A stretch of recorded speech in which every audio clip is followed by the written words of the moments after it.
I've had this book on my TBR for so long. Finally, I was able to get to it and I loved it. I thought it was a fantastic debut, but it's not without its problems. So we're going to talk about all of those. The official blurb says Game of Thrones meets The Gladiator, but this is nothing like Game of Thrones, so Game of Thrones fans beware. I find that misleading blurbs are the worst and they can form unrealistic expectations. Honestly, I cannot think anything in common with Game of Thrones. As far as The Gladiator goes, this is a revenge story too, and there's a lot of fighting. And when I say a lot of fighting, I mean a lot of fighting. Like every chapter is a fighting scene. The Rage of Dragons takes place in an African-inspired world. So if you're sick of reading medieval European-inspired fantasy novels, rejoice! The people are called Omehi. They have been in war for 200 years.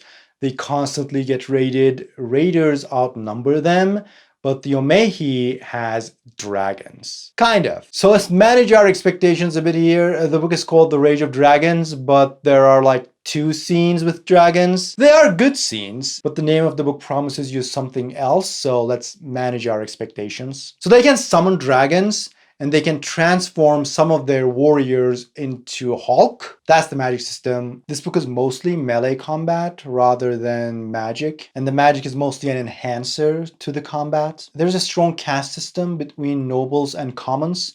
Nobles are also larger, faster, and stronger, which makes commons expendable in war. Basically, the noble class has unlimited authority over the commons. They can just order them to be executed as they wish. The story revolves around Tao, who's a common. He's supposed to be an expendable soldier, but he has a plan to get away from the duty so he can settle and have a family in the village. However, things don't go as he hopes them to. He suffers some serious losses and sets out to become the best swordsman in the land to take revenge. So the main story of the book is Tao training hard to get better and beat everyone else. Now, the thing I like the most about this book is it is the opposite of a Chosen One story. Tao is the lowest class. He has nothing. He's at a severe disadvantage against the world, but he's incredibly driven and determined. Not gonna lie, I got so inspired by this character's determination.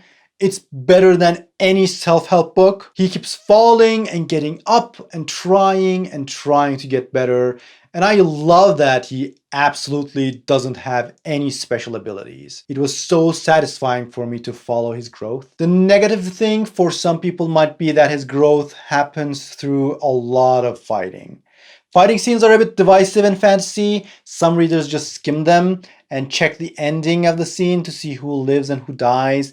It is extremely difficult to have a gradual progression of character or plot during a fight scene, and this book isn't much different. I'm actually not a huge fan of fight scenes either, but I really like the visceral nature of the fight scenes in this book. It really does take you through almost every fight Tao goes through, so there's never a moment where the book is like, okay, 2 years passed and now he's good. But if you really don't like reading a lot of fight scenes, this book is not going to be for you. I particularly like driven characters and love seeing them improve.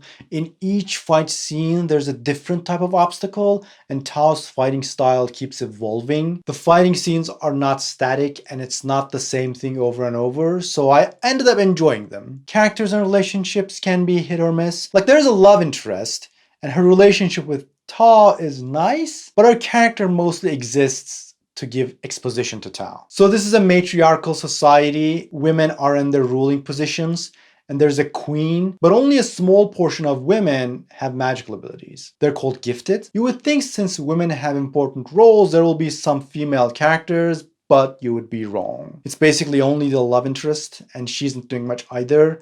So that's unfortunate because there is the opportunity to dive into the mind of magic users. The way magic works is basically they can push people into a demon dimension, they can control dragons, or they can enrage certain warriors, making them extra powerful. I think the rules are pretty well defined, but it's not like an extensive rule-based magic system.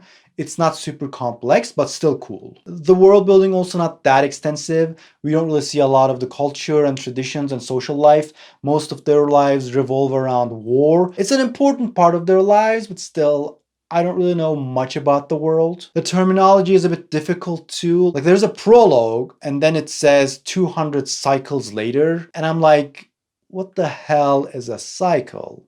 Like, are we jumping 200 years? Or is it 200 days? I think 200 years? Honestly, I wouldn't be surprised if I'm still wrong. Because at some point I was like, is it a month? Because there's also a moon cycle.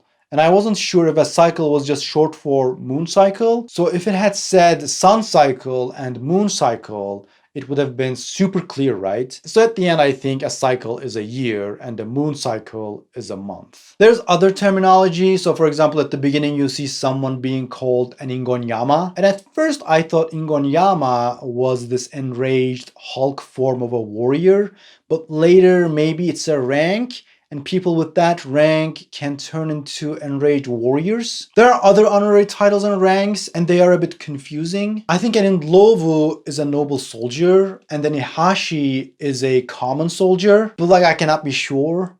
It might just be me. I'm usually able to follow these things pretty well, and I think I was able to in this one too, but I just cannot be sure because it's never quite explored as extensively. I believe this was released as a self-published book first, then got picked up, which is quite rare, but if you have read this back when it was self-published, you might want to check out again. The professional editing might have helped, because I saw some people saying the writing wasn't very good, but I found it pretty good. The audiobook is performed by Prentice Onayemi, and I thought his voice was fantastic. I could listen to that guy all day. He performs the dialogue with an African accent. I thought it was clear enough, but accents can be difficult to understand for non-native speakers.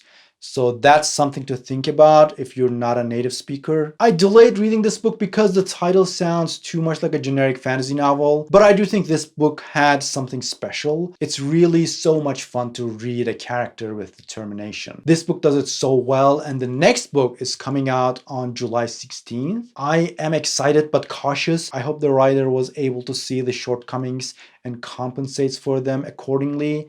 I'm curious how the story will evolve. Not sure fight scenes in every chapter will keep working.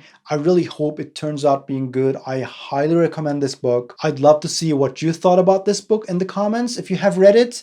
If you enjoyed this video, please leave a like to let me know. And don't forget to subscribe for more bookish content.